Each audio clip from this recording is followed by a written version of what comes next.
Welcome to Allworx and our training series on how to use your new Allworx phone system.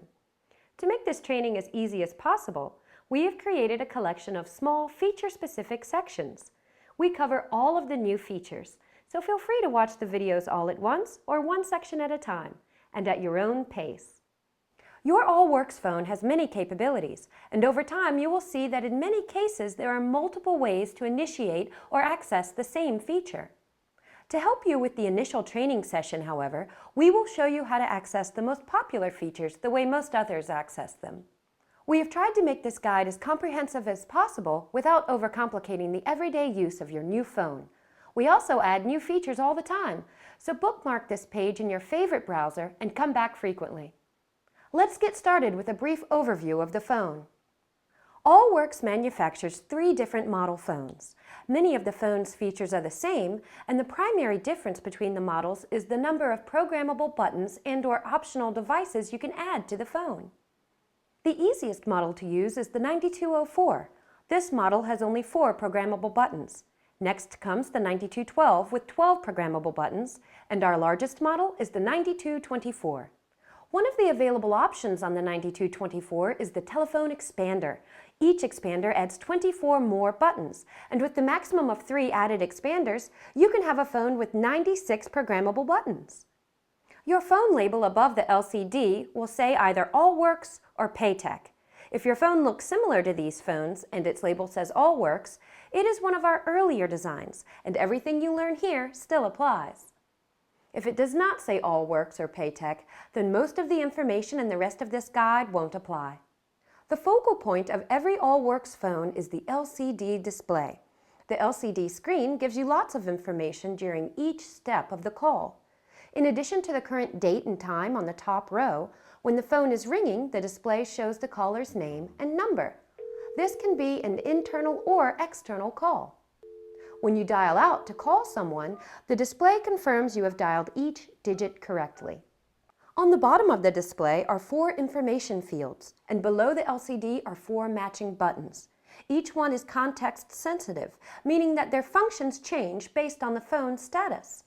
They have unique fields when the phone is idle, or when you are on an inbound call, or on an outbound call. When the phone is idle, the keys give you configuration, calls, redial, and presence. Calls list all the inbound and outbound calls. Redial redials the last call, and presence changes your individual presence settings and call routings. We'll learn more about that later. When off hook, the display changes so you can select from a list of speed dials, the same list of calls, redial, or you can access the company phone book. When your phone is ringing, the keys change, so you can select silent or ignore if you do not want to take the call. Now that you understand how the display is used, let's focus on the buttons and how they are used to answer and transfer calls.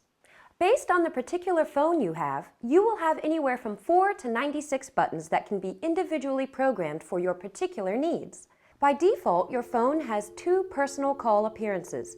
We recommend that you keep these 2 buttons as a default setting. These buttons are used as places for the call to appear whenever you place or receive a call. Lift your handset to make an outgoing call, and you will see the light on the bottom call appearance turn green. You can have more than 2 call appearances if you need to answer and process a lot of calls. Just ask your administrator. But for most people, 2 call appearances are enough. Most of the time, each personal call appearance is yours, and yours alone. Sometimes they can be shared among other users, for call coverage of your boss or your assistant. Even if the call appearance is shared, when you are on a call, that call is private. No one can accidentally pick up your call because that call appearance does not appear on their phone. No one can pick up a call you placed on hold unless that call appearance is a special shared call appearance.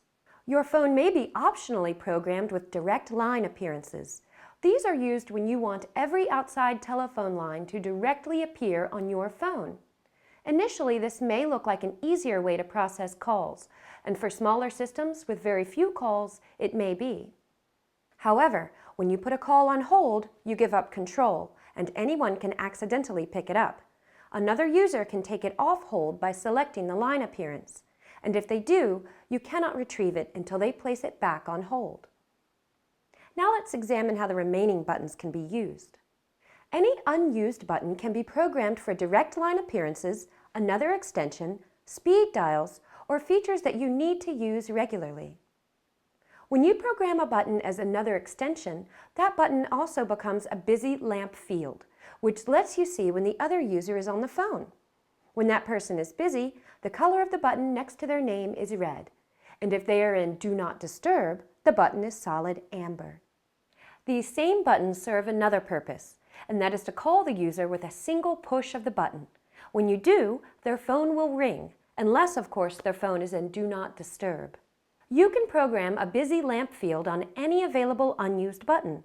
You need to ask the administrator to program any of your unused buttons for this, so start your list. What do all the colors of the different lines mean? When you access a call appearance, it turns green. If your phone is programmed with multiple line appearances, a line in use by another user appears red on your phone. This makes it easier to know which call you are on, which line or phone someone else is on, or in the case of another extension, whether or not they are on the phone. Installing the paper designation strip on your phone is very easy. Simply lift the tab at the bottom to remove the plastic overlay and lift the strip of paper. Ask your office manager or the administrator for the Microsoft Word template, and then you can reprint or change your own designation strip anytime you need.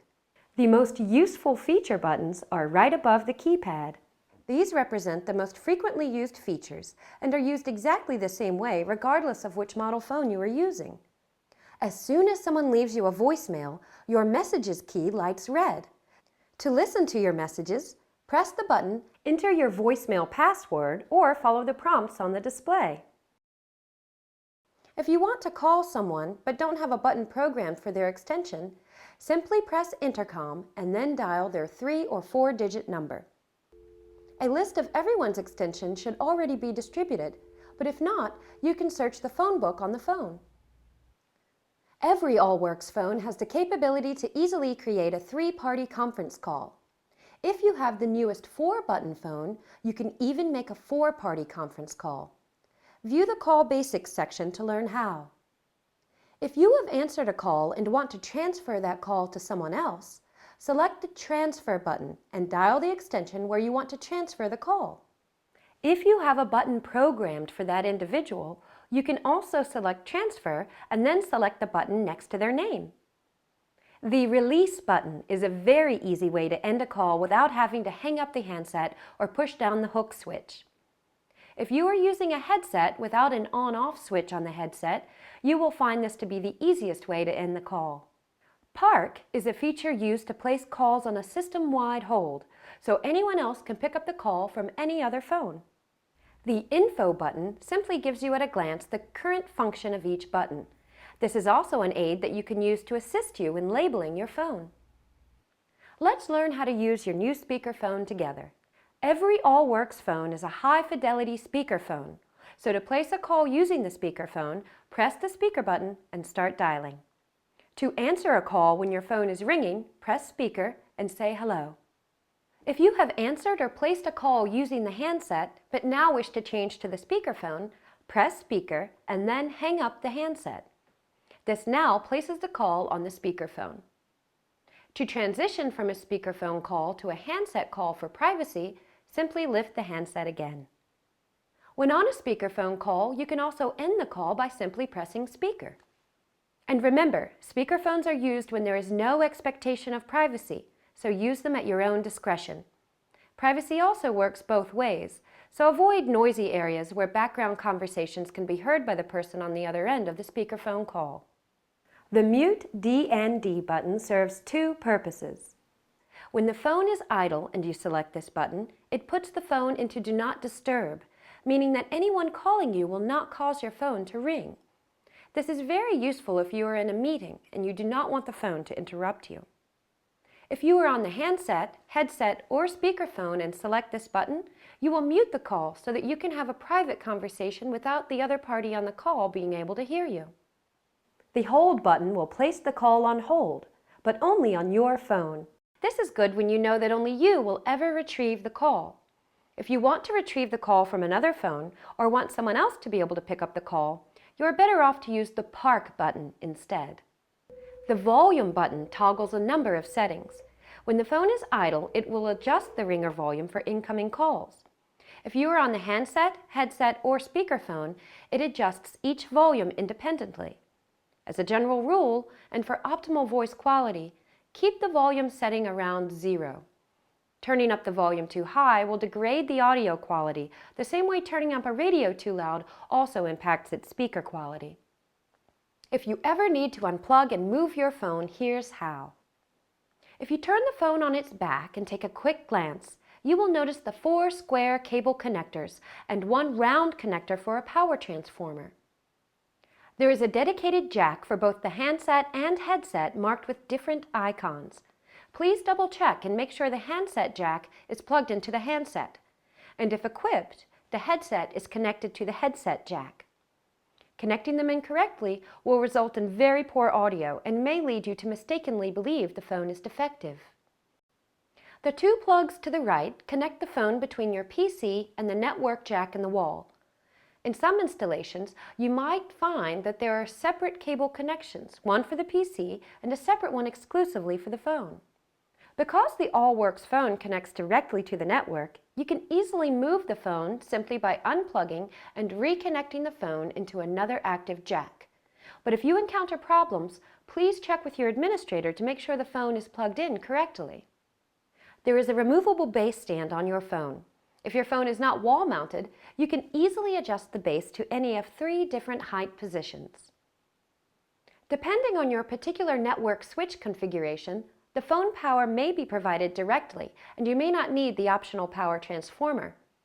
An easy test is to plug in the cable for the LAN network connection, and if the phone starts its boot-up sequence, you do not need the transformer. When you power up your new phone, it will go through a setup procedure before being able to be used. If it does not follow this procedure or result in your name in the display, please contact your system administrator for help.